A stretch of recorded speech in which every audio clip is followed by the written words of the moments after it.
Hey everyone, it's Ben Hardy here, and in today's we'll be reviewing the Nissan Frontier Pro-4X with the long bed. Before we get in this video, I'm going to give a huge shout out and thank you to the Ken Garf Nissan here in Salt Lake for me some time with this Frontier. I'll include a link to their website in the description down below. If you have any questions or need any help, just ask for Paul. I'll also include a link to my car buying guide. Let's get into it.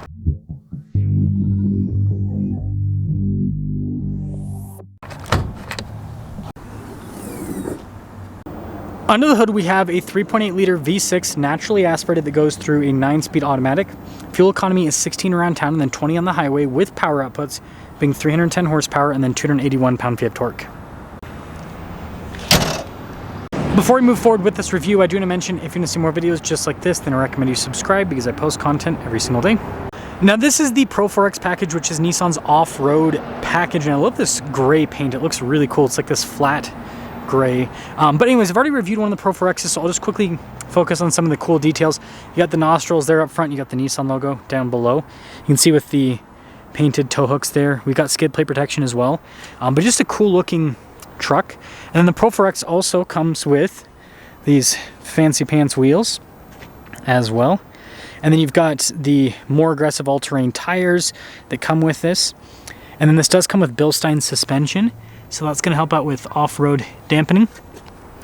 And then you can see here with the big chunky fender flares, we've got these steps that also kind of double as rock rails here on the side. And then this one actually has the little sport bar there on the back, which is pretty cool. So the Pro-4X there. Does still utilize leaf springs, as you can see. But the big thing is long bed. That's what this review is about. So take a few steps back so you guys can see the whole truck here. It actually doesn't look that bad. Sometimes mid-size pickup trucks with the long beds look a little bit dorky, but you know, not as proportionate looking as the shorter bed, but I think it still looks pretty darn good. And on top of that, the long bed is big. I mean, when you put a 6-foot bed on a mid-size pickup truck, it is going to just be super, super practical. I mean, you could literally sleep back here. But yeah, you still have the cargo tie-down points. You've got the outlet here as well, protection from the factory. So it is all ready to go for everything you'd want it to do. Tailgate, by the way, is easy to lift. I think I locked it in place all the way. Gotta make sure I get that all the way. This one also has a little bed step there in the back, as you can see. But yeah, so far there's no downside. And then on top of that, they don't make you go for a small cab, by the way. So this still has really nice interior. But yeah, the bigger cab that you can get with the Frontier. And then a quick look up front here. With this, you can see all the materials. Pretty cool looking. But you still have the same space up front, of course. And then you still get the off-road stuff, so the locking differential, the hill descent control. And then you can see here on the other side with the 4-wheel drive select as well. And this one has some nice features like heated seats and all of that on top of that. But yeah, you don't have to concede anything with this long bed package when it comes to features and all that.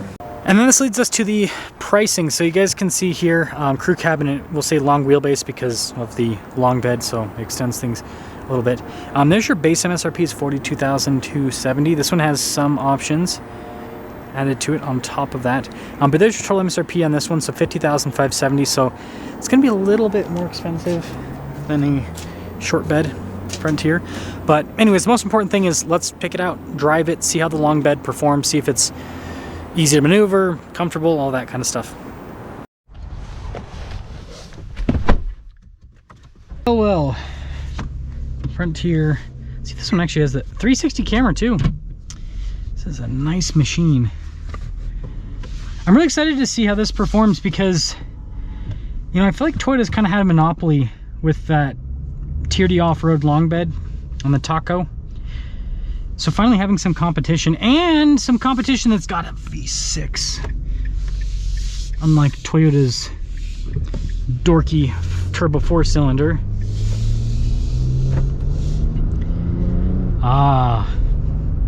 So refreshing, naturally aspirated power. It's just the linear feel is so good. You really can't beat it when it comes to acceleration. It's just such a nice feeling. Just boom, instant response when I get into the throttle. I'm actually going to go down a little bit further than we normally do. because I want to get some time with this long bed. I will say this thing rides nice. It's very smooth. Yeah, going over the train tracks. And I kind of expected this. So when you go for a longer wheelbase vehicle, you do tend to have a better ride than a shorter wheelbase, right? Stretches things out, which I think overall is a positive. Drive-through coffee. That is hilarious. Right in the center of Salt Lake. I love it. But yeah, it's really comfortable. So not only do you get the benefit of having more storage space, but you actually do get a nicer ride. So that seems like a big plus to me so far. And the V6 isn't struggling to move this at all. It's doing just fine. Where is this person turning? Weird. Maybe they just forgot to turn off the turn signal. But aside from that, it's smooth. I think the seat's pretty comfortable. I will say though, Nissan did increase their prices quite a bit with this new Frontier. We're kind of, I mean, we're pretty similarly priced now to the Toyota, because the long bed's gonna be more. Probably 53 grand. But still, I mean, yeah, if you did Tier D off-road, so just the turbo 2.4, so not the hybrid, and you did long bed, Tier D off-road, yeah, I think it'd be like 53 grand. It's just a little bit more. It'd have a lot of similar features to this. It'd have a lot of similar features.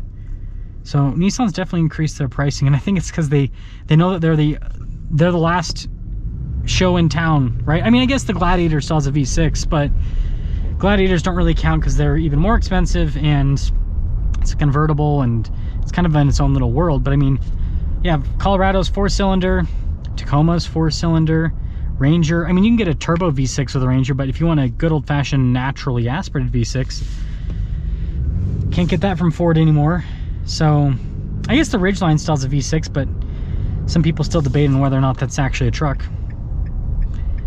But yeah, I really like this. It's kind of a weird test drive route, but we'll make it work.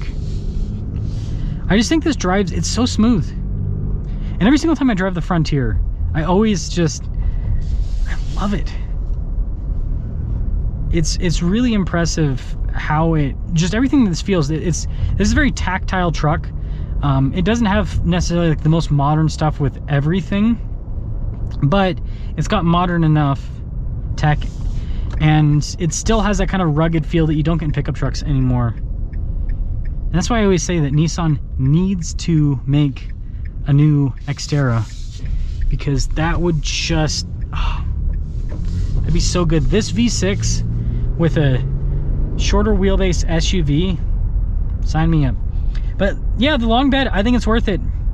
Oh, the last thing, I forgot to show the Payload. I am a moron. So here, let's, we're pulling in here anyways. Let's take a look at that quickly, and then we'll cap off the review. Suspension damping was pretty good there. Bumping up that, okay, don't want to block that because that's the other truck we're filming today. I usually do the, I usually park very slowly in the videos to kind of not set a bad example, but we're just showing the Payload. I'll straighten it out after the video, but let me just show you guys the Payload. So, 980. Let me know what you guys think.